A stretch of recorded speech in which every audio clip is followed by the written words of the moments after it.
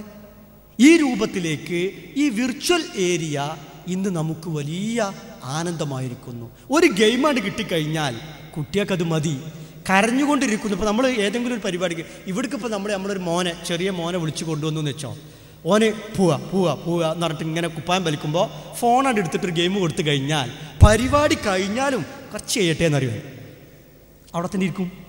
ഇതിൻ്റെ കാരണം നമ്മുടെ പുതിയ തലമുറയുടെ മനസ്സിൽ ഈ വിർച്വൽ മീഡിയകൾ അതല്ലെങ്കിൽ വിർച്വൽ സ്പേസ് എന്ന് പറയുന്ന മായിക പ്രപഞ്ചം വല്ലാതെ സ്വാധീനിച്ചിരിക്കുന്നു.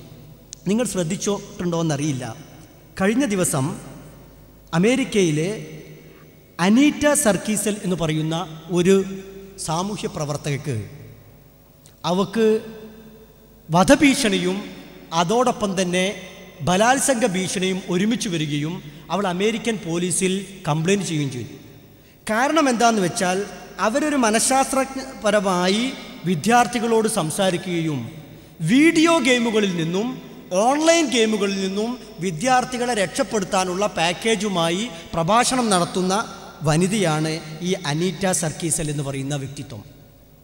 അപ്പോൾ ഇവരുടെ ക്ലാസ് കേട്ടുകൊണ്ട് കുട്ടികൾ ഗെയിമെന്ന് പോകുന്നു, ഗെയിം കളിക്കാതെ ഒഴിവാകുന്നു, ഓൺലൈൻ പരിപാടിക്കൊക്കെ കുട്ടികൾ ഒഴിവാകുന്നു എന്ന് പറഞ്ഞുകൊണ്ട് ഒരുപാട് കുട്ടികൾ ഗെയിം ഡിലീറ്റ് ചെയ്യാനും ഗെയിം ഓപ്ഷൻ ഒഴിവാക്കാനും തുടങ്ങിയപ്പോൾ ഈ വീഡിയോ ഗെയിമിൻ്റെ ആൾക്കാർ ഇവർക്ക് വധഭീഷണിയും ബലാത്സംഗ ഭീഷണിയും മുഴക്കിക്കൊണ്ട് US മുന്നോട്ട് പോവുകയാണ്. എത്രമാത്രം ഗൗരവമാണെന്ന് ആലോചിച്ച് നോക്കൂ.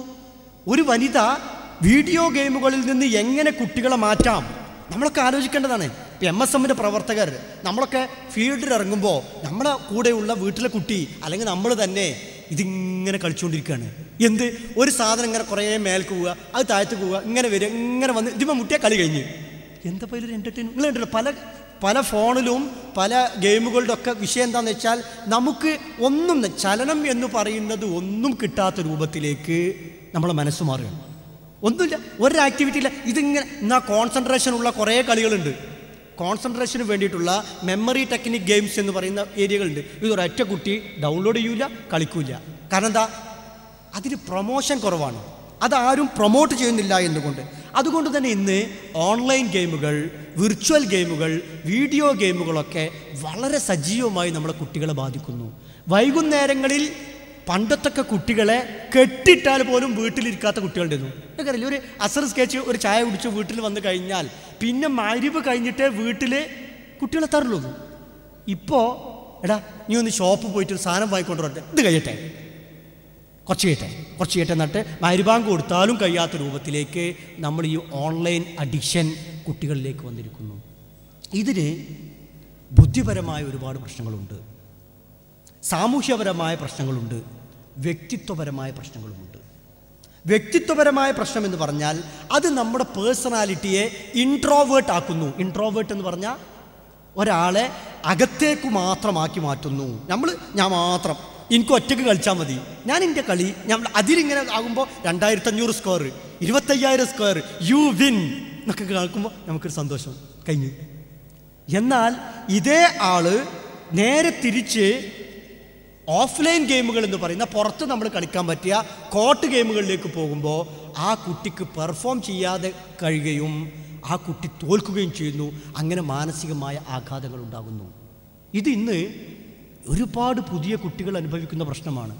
സ്പോർട്സിൽ തോൽക്കുന്നു, സ്പോർട്സ് തോറ്റിട്ട് വരുന്നു. പക്ഷേ വീട്ടിലുള്ള ഫുട്ബോൾ ഗെയിം, ഇപ്പോൾ ഫിഫ ഗെയിമൊക്കെ ഉണ്ട്. സാധാരണ ഫുട്ബോൾ നമ്മുടെ ഫോണിൽ ചെയ്യാം, ഫിഫ ഗെയിം, അതിൽ ഗോൾ അടിക്കാൻ സമർത്ഥനായ ഒരു കുട്ടിക്ക് ഒന്ന് ഓടാൻ പോലും കഴിയുന്നില്ല എന്ന് പറയുന്നിടത്തേക്ക് വ്യക്തിത്വം തന്നെ മാറുകയാണ്, ശാരീരികമായി പോവുകയാണ്. ഈ ദുർബലത വന്ന് കയ്യും കാലും ഇളക്കേണ്ട സാഹചര്യം പോലും ഇല്ലാത്ത രൂപത്തിലേക്ക് കുട്ടികൾ മാറുന്നു. ഇന്ന് അതിൽ നിന്ന് നമ്മൾ ചെയ്യുന്നതൊക്കെ റിപ്പീറ്റ് ചെയ്യുന്ന തരം ഒരു ഗെയിമുണ്ട്. ഇതൊരു എക്സ് വെച്ചിട്ടുള്ളൊരു ഗെയിമാണ്. നമ്മളൊരു സാധനം കൈ പിടിച്ചിട്ട് നമ്മൾ ചാടിയാൽ അതും ചാടും, അങ്ങനെ ചെയ്യുന്ന ഒരു ഗെയിമുണ്ട്. ഈ ഗെയിം ഇന്ന് കുട്ടികൾ ഭയങ്കര, എന്നിട്ട് കുട്ടികൾ പറഞ്ഞാൽ അറിയോ, അതുകൊണ്ട് എക്സസൈസ് ചെയ്യാൻ നല്ല സുഖമെന്നാണ്. നമ്മൾ വെറുതെ നമ്മൾ ചാടുന്ന ആവശ്യമൊന്നുമില്ല, അതിങ്ങനെ ആക്കിയാലോ ചാടും. അപ്പം ഈ രൂപത്തിലേക്ക് കുട്ടികളുടെ ഫിസിക്കൽ ആക്ടിവിറ്റി മുഴുവൻ തടയപ്പെടുന്നു, മെൻ്റൽ ആക്ടിവിറ്റി മുഴുവൻ തടയപ്പെടുന്നു. കാരണം ഈ ഗെയിമുകളും ഈ ഓൺലൈൻ സംവിധാനങ്ങളും മുഴുവൻ ആൾറെഡി റെക്കോർഡഡ് ആണ്, ആൾറെഡി ഡിസൈഡഡ് ആണ്. അപ്പോൾ അതുകൊണ്ട് തന്നെ നമുക്കത് മാനസികമായും ശാരീരികമായുമുള്ള സംഘർഷങ്ങൾ ഉണ്ടാകുന്നു. അതുണ്ടാക്കുന്ന സാമൂഹ്യമായ വിഷയം ഒന്ന് ആലോചിച്ച് നോക്കൂ. ഇപ്പം നിങ്ങൾക്കൊരു വാട്സാപ്പ് മെസ്സേജ് കിട്ടുകയാണ്, കോഴിക്കോട് മെഡിക്കൽ കോളേജിൽ ഒരു രോഗിക്ക് O പോസിറ്റീവ് രക്തം അർജൻറ്റായി ആവശ്യമുണ്ട്. മെസ്സേജ് നമുക്ക് കിട്ടി. നമ്മളെന്താ ചെയ്യുക? ഇത് ഒരു 10 ആൾക്ക് നമ്മൾ ഫോർവേഡ് ചെയ്യും. നമ്മളെ ബ്ലഡോ O പോസിറ്റീവ്. ഇതന്നെ പ്രശ്നം. ഈ ഇയാളെ വിളിച്ചുകൊണ്ട് നിങ്ങൾക്ക് രക്തം ഞാൻ തരാം എന്ന് പറയുന്ന സന്നദ്ധതയ്ക്ക് പുറമെ ഈ മെസ്സേജ് സ്പ്രെഡ് ചെയ്യുക എന്നുള്ളത് മാത്രമാണ് നമ്മുടെ അജണ്ടയായി മാറുന്നത്. ഇത് ഒരു സമൂഹത്തിൻ്റെ നിഷ്ക്രിയത്വത്തിലേക്ക്, സോഷ്യൽ ഇനാക്ടിവിറ്റിയിലേക്ക് നയിക്കുന്ന അപകടകരമായ ഒരു പ്രവണതയാണ്. നമ്മളൊക്കെ എന്താ ചെയ്യുക? ബ്ലഡ് വേണം, ഒരാൾക്ക് വേണം, എൻ്റേത് O പോസിറ്റീവാണ്, നോക്കിക്കൂടെ, കൊടുത്തൂടെ? അതിൻ്റെ ഗൗരവം എന്ന് ആലോചിച്ച് നോക്കൂ. കുറച്ച് ദിവസങ്ങളിലായി ഇപ്പോൾ ഓടിക്കൊണ്ടിരിക്കുന്ന ഒരു മെസ്സേജാണ്, കോഴിക്കോട്ടെ ഒരു ആശുപത്രിയിൽ ഒരു രോഗി പെട്ടെന്ന് മരിച്ചു, അതിൻ്റെ വൃക്കകളും മറ്റ് അവയവങ്ങളും ദാനം ചെയ്യാൻ തയ്യാറാണ്, ഉടൻ ബന്ധപ്പെടുക എന്ന്. ഞാൻ ആ ആശുപത്രിയിലെ ഡോക്ടറെ വിളിച്ചു പോയപ്പോൾ അതിൻ്റെ മയ്യത്ത് കബറടക്കിയിട്ട് 1 മാസം കഴിഞ്ഞു. നമ്മളിപ്പോഴും ഫോർവേഡ് ആക്കാണ്. അപ്പം ഇതുപോലും ചോദിക്കാൻ കഴിയാതെ ഉള്ളൊരു കമ്മ്യൂണിറ്റിയെ നമ്മൾ മാറിയിരിക്കുന്നു. നമ്മളെ വിചാരം ഈ ഷെയറിങ് വലിയൊരു ഹെൽപ്പാണെന്നാണ്. നമ്മളെന്താ ചെയ്യേണ്ടത്? ആ ഷെയർ ചെയ്യുന്നതുകൊണ്ട് വിളിക്കുക, ചങ്ങായി അയാൾ മയ്യത്തായിട്ട് 1 മാസം കഴിഞ്ഞ് അയാൾ കബറിലാണ്, പറഞ്ഞൂടെ? ഇത് പറയാൻ പോലുമുള്ള അവസ്ഥയില്ലാതെ ഈ ലൈക്ക് കൊടുക്കലും ഷെയർ കൊടുക്കലും കമൻ്റ് അടിക്കലും മാത്രമാണ് നമ്മുടെ ജീവിതം എന്ന് കരുതുമ്പോഴാണ് നമുക്ക് ഏറ്റവും അബദ്ധപരമായ പ്രശ്നങ്ങളുണ്ട്. പ്രത്യേകിച്ച് ഈ സൈബർ ക്രൈമുകളും സൈബർ സെക്സിൻ്റെ സ്വാധീനവും നമ്മുടെ കൗമാരക്കാരിൽ വളരെ കൂടുതലാണ്. സൈബർ ക്രൈമുകൾ എന്ന് പറഞ്ഞാൽ അന്യൻ്റെ പാസ്വേഡുകൾ അടിച്ചു മാറ്റി അവൻ്റെ പൈസയും അവൻ്റെ വ്യക്തിത്വവും അടിച്ചു മാറ്റുന്ന സൈബർ ക്രൈമുകൾ ഇന്ന് വളരെ കൂടുതലായിട്ട് നടക്കുന്നുണ്ട്. അതേപോലെ സൈബർ സെക്സ് എന്ന് പറഞ്ഞുകൊണ്ട് ലൈംഗികമായ ചൂഷണങ്ങൾക്ക് വേണ്ടി ഇൻ്റർനെറ്റിനെ ഉപയോഗിക്കുന്ന ആൾക്കാർ ഇന്ന് ലോകത്ത് നിലനിൽക്കുന്ന ഏറ്റവും കൂടുതൽ വെബ്സൈറ്റുകൾ അശ്ലീലമായ ലൈംഗികമായ സൈറ്റുകളാണ്. അതിൽ ഏറ്റവും കൂടുതൽ വിസിറ്റ് ചെയ്യപ്പെടുന്ന സൈറ്റുകളും അതുതന്നെയാണ്. അപ്പോൾ ഇത്തരം സൈറ്റുകൾ ഒരു ഭാഗത്ത് നിൽക്കുന്നു. അവരവകാശപ്പെടുന്നത് അഡൾട്ട് എൻ്റർടൈൻമെൻറ്റ് ഇൻഡസ്ട്രി എന്ന് പറയുന്ന ഒരു ഇൻഡസ്ട്രിയുടെ ഭാഗമായാണ് ഈ ലൈംഗിക വൃത്തികേടുകൾ പ്രചരിപ്പിക്കപ്പെടുന്നത് എന്നുള്ളതാണ്.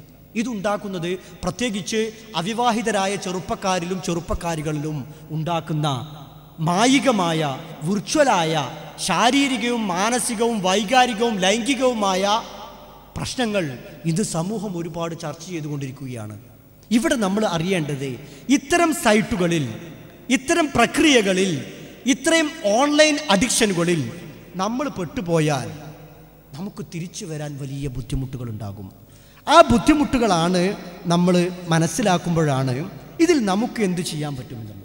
ഇതിനടിസ്ഥാനപരമായി മനുഷ്യന് നമ്മളറിയേണ്ടത്, നമ്മളൊരു മുസ്ലിം വിദ്യാർത്ഥി അല്ലെങ്കിൽ ധാർമ്മികമായി പഠിക്കുന്ന വിദ്യാർത്ഥികൾ എന്നുള്ള നിലയ്ക്ക് നമ്മൾ മനസ്സിലാക്കേണ്ടത് ഓരോ മനുഷ്യൻ്റെയും, ഇന്ന് ഓരോ വ്യക്തിയുടെയും,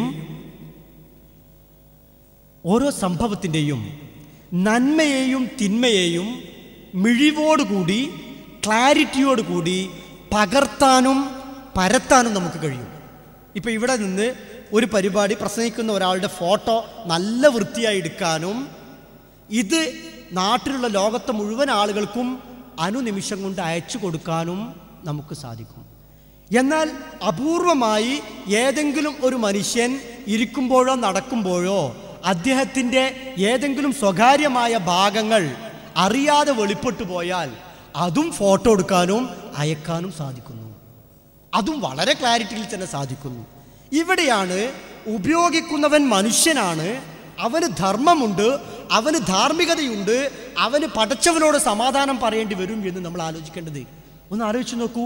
ഇന്ന് പെൺകുട്ടികൾക്ക്, സ്ത്രീകൾക്ക് പബ്ലിക് ടോയ്ലറ്റുകളിലും അതേപോലെ ഹോട്ടൽ മുറികളിലും കുളിക്കാൻ പോകാനോ ബാത്റൂമിൽ പോകാനോ പേടിയാണ്. കാരണം എന്താ? അവിടങ്ങളിലൊക്കെ ഒളിക്യാമറകളുമായി ആളുകൾ കാത്തിരിക്കുന്നു. നിങ്ങൾ എന്തെങ്കിലും ഒരു ജോലി ചെയ്യാൻ നിൽക്കുകയാണെങ്കിൽ നിങ്ങളുടെ വസ്ത്രം ഒരു ഭാഗത്തേക്ക് നീങ്ങുന്നുണ്ടെങ്കിൽ അത് ഫോട്ടോ എടുക്കാനും അത് ക്ലിപ്പായി പ്രചരിപ്പിക്കാനുമുള്ള ടെൻഡൻസി വളരെ കൂടുതലാണ്. അവിടെയാണ് ഇത് ഉപയോഗിക്കുന്ന ആൾ ആലോചിക്കേണ്ടത്. ഇത്തരം വൃത്തികേടുകൾ വരുമ്പോൾ, നമ്മുടെ നെറ്റിലേക്ക് വരുമ്പോൾ, നമ്മുടെ ഫോണിലേക്ക് വരുമ്പോൾ, നമ്മുടെ ലാപ്ടോപ്പിലേക്ക് വരുമ്പോൾ അരുത് എന്ന് നേരെ പറയാൻ നമുക്ക് സാധിക്കണം. നമ്മുടെ ചങ്ങായിമാർ ഇങ്ങനെ പറയും, അല്ല ആ ഒരു ക്ലിപ്പ് കിട്ടിയാ, ഇത് കണ്ടിനാ എന്നൊക്കെ ചോദിക്കുമ്പോൾ അത് അവിടെ തന്നെ വെച്ചാളെ, അത് വെച്ചുകൊണ്ട് എൻ്റെ ഫോണിനെ ഞാൻ മലിനമാക്കാൻ ഉദ്ദേശിക്കുന്നില്ല എന്ന് നമ്മൾ പറയണം. ഇത് പറയാനുള്ള ബുദ്ധിമുട്ട് ഓനിങ്ങനെ അയച്ചുകൊണ്ടിരിക്കുന്നത് മാത്രമല്ല, ഓൻ അയച്ച ആൾക്കാരുടെ ലിസ്റ്റ് അവിടെ. ഒരിക്കൽ സൈബർ സെല്ല് ഇവരാക്കുമ്പോൾ ഇത് കിട്ടിക്കഴിഞ്ഞ ആൾക്കാരുടെ ഡീറ്റെയിൽ അയാളെടുത്ത് നിന്ന് കിട്ടും. അപ്പോൾ ഇവരെ നമ്മൾ പ്രോത്സാഹിപ്പിച്ചു കഴിഞ്ഞാൽ ഒരുപാട് അപകടങ്ങളും കാര്യങ്ങളും നമുക്ക് നടക്കും. അപ്പോൾ അപക്വരായ ആളുകളും കുട്ടികളും സെൽഫോണുകൾ, സ്മാർട്ട് ഫോണുകൾ ഉപയോഗിക്കുന്നതും ഇൻ്റർനെറ്റ് ഉപയോഗിക്കുന്നതും ശ്രദ്ധിക്കേണ്ടതാണ്. ഇതിനു വേണ്ടി നമ്മൾ ചെയ്യേണ്ട വളരെ പ്രധാനപ്പെട്ട ചില കാര്യങ്ങൾ ഇന്ന് നമ്മുടെ നവമാധ്യമങ്ങൾ എന്ന് പറഞ്ഞുകൊണ്ട് അറിയപ്പെടുന്ന ഫേസ്ബുക്ക്, ട്വിറ്റർ, വാട്സാപ്പ് തുടങ്ങിയ കാര്യങ്ങൾ, ഇതിലൊക്കെയും ഇന്ന് ഉപയോഗിക്കുന്ന ആളുകൾക്കനുസരിച്ച് അയാളെ വ്യക്തിത്വം അറിയാൻ വളരെ എളുപ്പമാണ്. ജനങ്ങളുടെ ധാരണ ഫേക്ക് ഐഡൻറ്റിറ്റി വെച്ചാൽ, വേറെ ഏതെങ്കിലും ഒരു പേര് വെച്ച് കഴിഞ്ഞാൽ, വേറെ എന്തെങ്കിലും ഒരു പേരിട്ട് കഴിഞ്ഞാൽ ആളെ മനസ്സിലാക്കില്ല എന്നുള്ള തെറ്റിദ്ധാരണയിൽ നിന്ന് കുറേ അബദ്ധങ്ങളുണ്ട്.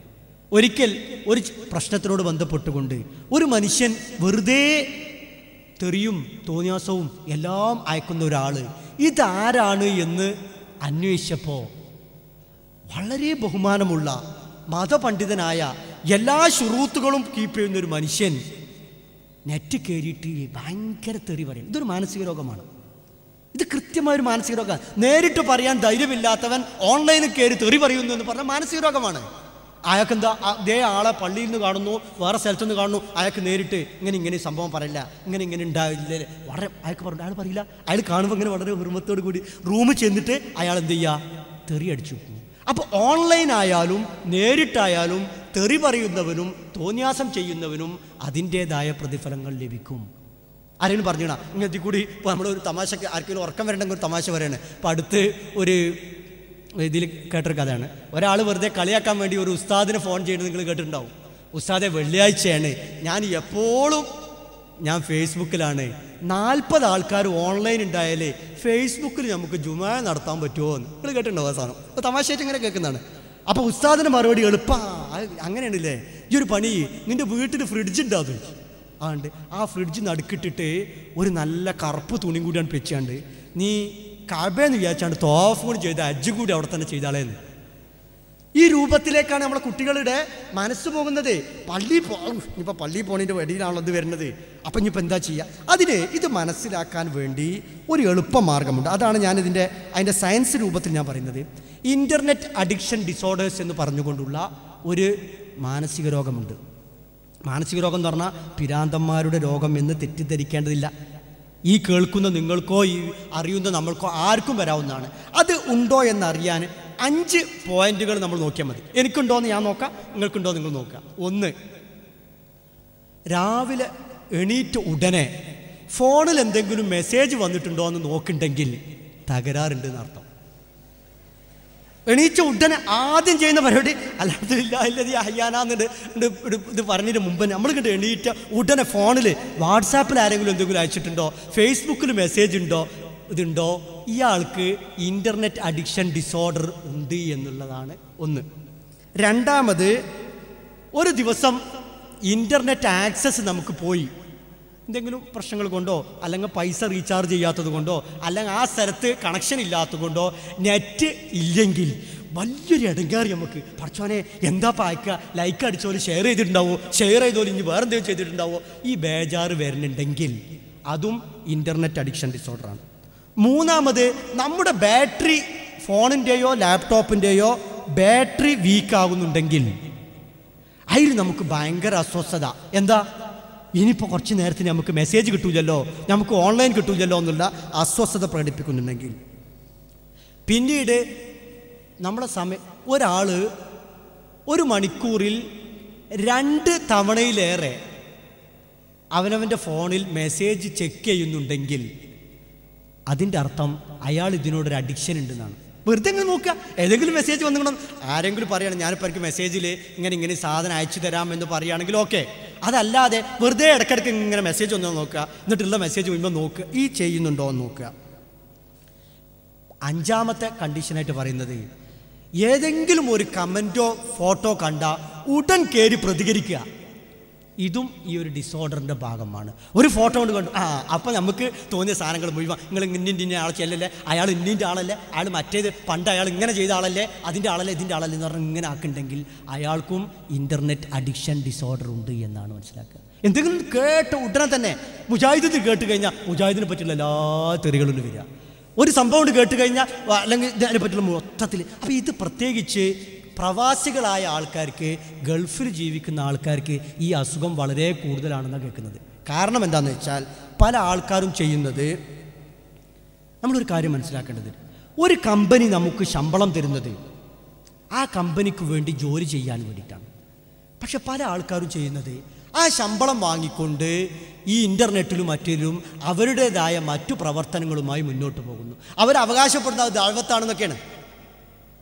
നമ്മൾ ആലോചിക്കേണ്ടത് 7 മണിക്കൂർ 6 മണിക്കൂറിനാണ് എനിക്ക് ശമ്പളം തരുന്നതെങ്കിൽ ഞാൻ ആ സമയത്ത് കമ്പനിക്ക് വേണ്ടി ജോലി ചെയ്യണം. അപ്പോൾ അത് നമ്മൾ പടച്ചവനോട് സമാധാനപ്പെട്ട. പല ആൾക്കാരും ഓൺലൈൻ ഓണാക്കി വെച്ചിട്ട് അയാൾക്ക് അപ്പോൾ അതിന് മറുപടി എനിക്ക് കുറച്ച് പണിയുള്ളൂ, ബാക്കി സമയം ഇതിന് ചിലവാക്കുകയാണെന്ന്. അതിനെന്ത് ചെയ്യണം? നമ്മൾ കമ്പനിയുടെ ഉദ്യോഗസ്ഥന്മാരുടെ കയ്യിൽ നിന്ന് പെർമിഷൻ വാങ്ങണം. ഞാൻ എന്ത് ചെയ്യുന്നുണ്ട്, ഇങ്ങനെ സമയത്ത് ഒഴിവുണ്ടാവുന്ന സമയത്ത് ഞാൻ ഫേസ്ബുക്കിൽ കയറിയിട്ട് ലൈക്ക് അടിക്കലും ഷെയർ ചെയ്യലും കമൻറ്റ് അടിക്കലും. ഒന്ന് ആലോചിച്ച് നോക്കൂ, ഒരു ഫോട്ടോ കൊണ്ട് കാണുമ്പോൾ തന്നെ 200-300 ആൾക്കാർ പ്രതികരണമാണ്. നിങ്ങൾ മലയാളികളുടെ ഇത് വായിച്ചില്ലേ, ഒരു ടെന്നീസ് കളിക്കാരി സച്ചിൻ ടെണ്ടുൽക്കറിനെ അറിയില്ല എന്ന് പറഞ്ഞപ്പോൾ തെറിയോട് തെറി. നോബൽ സമ്മാനം നേടി, ഇപ്രാവശ്യം നോബൽ സമ്മാനം നേടിയ ഇന്ത്യക്കാരനായ വ്യക്തിത്വത്തെ അറിയില്ല എന്ന് പറഞ്ഞപ്പോൾ ആർക്കൊരു പ്രശ്നമില്ല. ന്യൂയോർക്ക് ടൈംസിൽ ഇന്ത്യയെ പരിഹസിച്ചുകൊണ്ട് ഒരു പശുവിൻ്റെ വെച്ചുകൊണ്ട് വരുന്ന ഒരു കാർട്ടൂണിന് അവർ ആ കാർട്ടൂൺ മാപ്പ് പറയുന്നത് മംഗ്ലീഷിലുള്ള തെറി സൈക്കിൾ ചെയ്യാതായിട്ടാണ് പോലും. അപ്പം മലയാളികൾക്കാണ് ഈ അസുഖം കൂടുതലുള്ളത് എന്നാണ് നമ്മൾ മനസ്സിലാക്കേണ്ടത്. അപ്പോൾ ഈ ഇൻ്റർനെറ്റ് അഡിക്ഷൻ നമ്മൾ എന്ത് ചെയ്യുക, വളരെ ശ്രദ്ധിച്ചുകൊണ്ട് അതിൽ നിന്ന് മാറി നിൽക്കുക എന്നുള്ളതാണ് നമ്മളിതിൽ ചെയ്യേണ്ട പ്രധാനപ്പെട്ട വിഷയം. ഇതിൻ്റെ മതപരമായൊരു ഭാഗം കൂടി നമ്മൾ അന്വേഷിക്കണം. നമ്മുടെ സമയം പടച്ചവൻ ചോദിക്കും, നീ എന്തിനാ ചിലവാക്കിയത്? അപ്പോൾ നമ്മൾ പറയാം, ഇന്ന് ഒരാഴ്ച ഒരു ദിവസം ഒരു ഹോളിഡേ, നമുക്ക് പണിയൊന്നും വലിയ ജോലിയൊന്നും ഇല്ലാത്തൊരു ദിവസം നമ്മൾ ഓൺലൈനായി നമ്മൾ 3 മണിക്കൂറോ 4 മണിക്കൂറോ ഇരുന്നാൽ പടച്ചവൻ ചോദിക്കും, നീ എന്തെല്ലാം കണ്ടു, നീ എന്തെല്ലാം കേട്ടു, അതുകൊണ്ട് എന്ത് ഉപകാരമാണ് നിനക്കുണ്ടായത്, നിൻ്റെ കുടുംബത്തിനോ സമൂഹത്തിനോ ഉണ്ടാകും ചോദിക്കൂലേ? അതേപോലെ തന്നെയാണ് നമ്മൾ ഓരോ വിഷയത്തിലും ചെയ്യേണ്ടത്.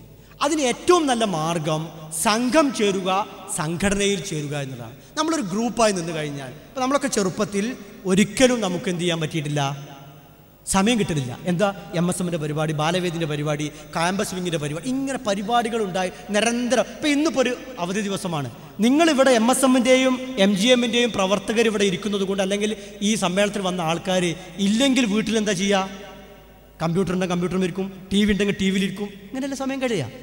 ഇതാണ് നമ്മൾ പറയുന്നത്, ഇത്തരം സംഘത്തിലും സംഘടനകളിലും നമ്മൾ ചേരുക എന്നുള്ളത്.